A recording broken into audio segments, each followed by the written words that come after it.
Europe 1 matin. Et place au zapping politique d'Europe 1. Bonjour Dimitri Vernet. Bonjour à tous. On a appris ce week-end la mort de Gérard Collomb, l'ancien maire de Lyon et ministre de l'Intérieur lors des premiers mois du premier quinquennat d'Emmanuel Macron. Un poste qu'il a quitté sur ces mots. Aujourd'hui, on vit côte à côte. Et je le dis toujours, moi je crains que demain, on vive face à face. Un testament politique qui, 5 ans plus tard, sonne comme une prophétie qui se réalise. Samedi soir, des militants d'ultra-droite se sont rendus dans le quartier d'où sont originaires les suspects mis en examen pour le meurtre du jeune Thomas. La France nous appartient. Une manifestation condamnée par le préfet de la Drôme, Thierry Devimeux, sur place dimanche. Je me permets de condamner encore une fois avec une grande force cet excès de violence qui n'est pas justifié. À ses côtés, la maire de Romans-sur-Isère, Marie-Hélène Toraval, qui, vous allez l'entendre, condamne également, mais qui pour autant a tenu à adresser un message à monsieur le préfet. Je rejoins les propos de monsieur le préfet. Pour autant, force est de constater que par rapport à la situation qui est celle de ces quartiers, c'est qu'aujourd'hui, on fait face à un niveau de délinquance qui appelle d'autres formes de réponse. Un discours très lucide remettant l'église au centre du village, partagé également par le patron des Républicains, Éric Ciotti sur BFM TV. Et moi je suis très choqué par cette réaction médiatique qui accorde plus d'importance à la manifestation qu'à l'assassinat à Crépol. Éric Ciotti qui a également réagi aux propos polémiques de l'ancien Premier ministre, Dominique de Villepin.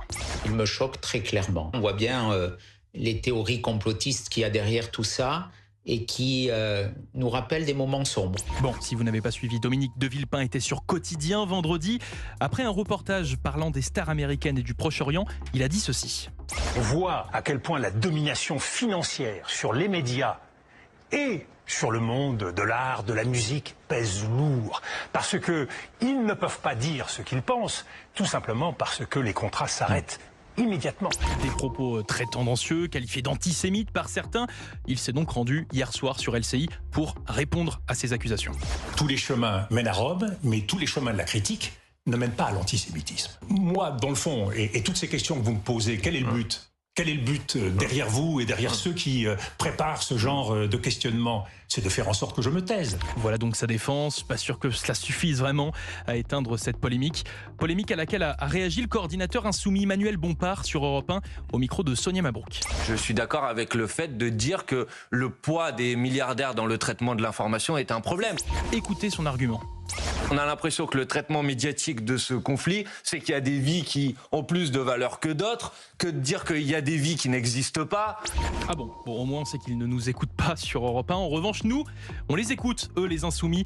Et sincèrement, on se demande vraiment qui fait une différence entre les vies humaines quand on entend ces propos de la députée LFI Ercilia Soudet.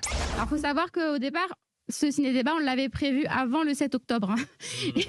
Sauf qu'évidemment, on a eu tellement de bol qu'avec Charlotte, on avait préparé notre com, genre la veille. En plus, j'ai invité Mariam Aboudaka, alors là, c'était le pompon. Et comme le dirait Dominique de Villepin, c'est tout l'art parisien de dire sans dire tout en disant. Tout est dit. Merci beaucoup Dimitri Vernet. Votre zapping politique, on vous retrouve demain. Même heure. Merci beaucoup Dimitri. 8h57.